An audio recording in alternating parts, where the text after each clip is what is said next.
ሰሞኑ ማለት ነው አንድ ድምጻዊት አርቲስት እና አንድ ቲክቶከር ሊጋቡ ነው ማለት አብዛኞቻችን መገመት ምንችለው አይነት ጥምረቱላ አይመስለኝም። እኔ የሚያወቁት ሁላችሁም እንደምታውቁት ሜርኩሪ ፒክቸርስ ኤንድ ብራይዳል ዞን የተባለ የሰርግ ጥቅል የሚያቀርብ ድርጅት አለኝና ሙሽራው ቲክቶከር እና ሙሽሪት ድምጻዊት ተያይዘው መተው ሞሽሩኝ ሲሉን ነው። ብቻ ጋይስ እኔ እነሱ ይፋ ሳያረጉት ለእናንተ ማጋራት ልክ ስላልመሰለ ማንነታቸውን አልናገርም። እናንተ ታገኙት ባይመስለኝም ኮሜንት ላይ የገመታችሁ ጠብቁኝ። እነሱ ግን ይፋ እስኪያረጉት በጣም ጓጉቻለሁ። ለወዳጄ ሙሽሪትም ለወዳጄ ሙሽራውም እንኳን ለዚህ ቀን አበቃችሁ። በጣም ደስ ብሎኛል። መልካም የትዳር ዘመን እመኝላችኋለሁ።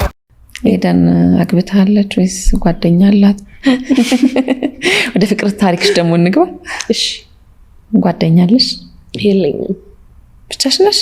አዎ ብቻዬን ነው የምኖረው። ሰላም ነሽ? ኤቢ ያው አሁን ፎከሲ ስራ ላይ መሰለኝ። ለሊት ሰራለሁ፣ ዘፍናለሁ፣ አልበም ደግሞ ሰራለሁ። ራሴን መስራት ያለብኝ ጊዜ ላይ ነኝ መሰለኝ እንጂ ራስሽን አጥረሽው አይደለም። በቃ ጓደኛ ሆነ አልፈልግም ምናምን ብለሽ አይደለም። እንደዛ አይደለም። የላይፍ ስታይል ጉዳይ ሆኖ ነው መሰለኝ። አሁን እምልሽ ብዙ ፎከስ ያደረኩበት ጉዳይ ነው ይሄው የምትጠይቂኝ። ብዙ ስልሽ ሊያዝ አልያዝም ምናምን የሚል ጥያቄ ውስጥም አይደለሁ። አምስት ሊቪንግ ስራ ሄዳለሁ እመጣለሁ ምናምን ነገር። በትንሳኤው ማግስት በዚህ በሰርግ ወቅት የብዙዎችን ቀልብ የሳበ ያልተጠበቀ የፍቅር ዜና ተሰምቷል። በቲክቶክ ማህበራዊ ገጽ ላይ በኮሜዲ ስራዎቹና በፈገግታ የምናውቀው ታዋቂው አንድ ብር እና ፈራተባ በሚለው ተወዳጅ ዜማው የምናውቃት ድምፃዊት ኤደን አይሸሹም የህይወት አጋር ለመሆን መዘጋጀታቸው ተሰምቷል። ይህ ግንኙነት ለብዙዎች አድናቂዎቻቸው እጅግ አስገራሚ ሆኖባቸዋል። ሁለቱ ጥበበኞች በተለያዩ የጥበብ ዘርፎች ላይ የተሰማሩ ቢሆኑም አሁን ግን የህይወታቸውን ጉዞ በአንድ ላይ ለመቀጠል መወሰናቸውን ለጉዳዩ ቅርበት ያላቸው ምንጮች ገልጸዋል።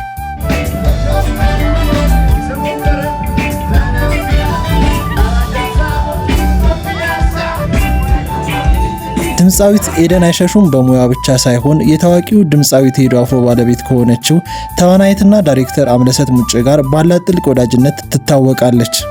በሁለቱ መካከል ያለው ቅርርብ እጅግ ጠንካራ ከመሆኑ የተነሳ አምለሰት በዚህ ሰርግ ላይ ትልቅ ሚና እንደሚኖራትም ይጠበቃል።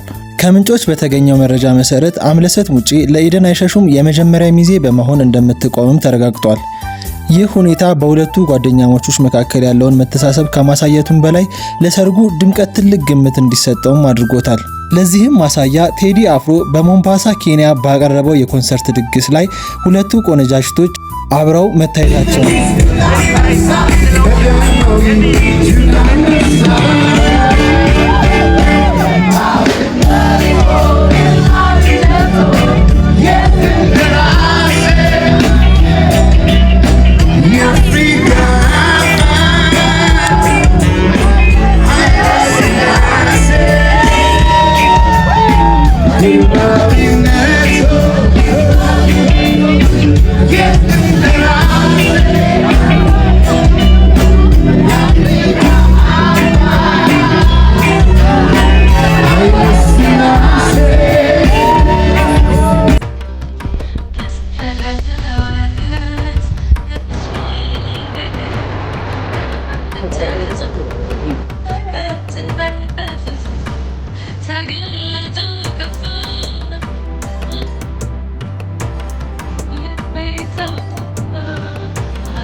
big singer.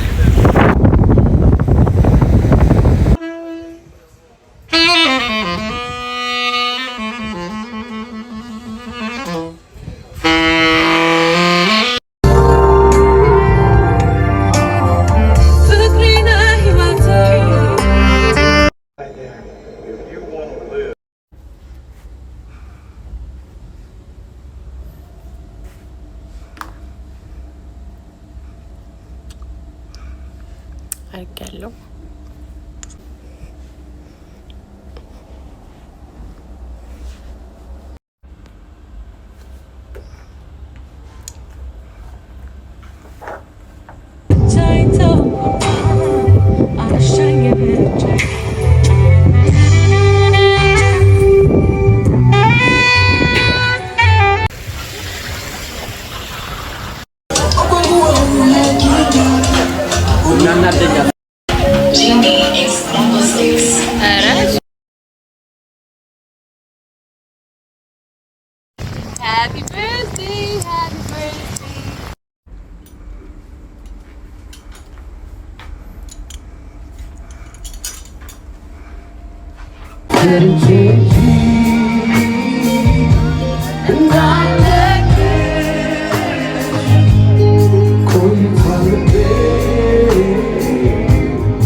Listen to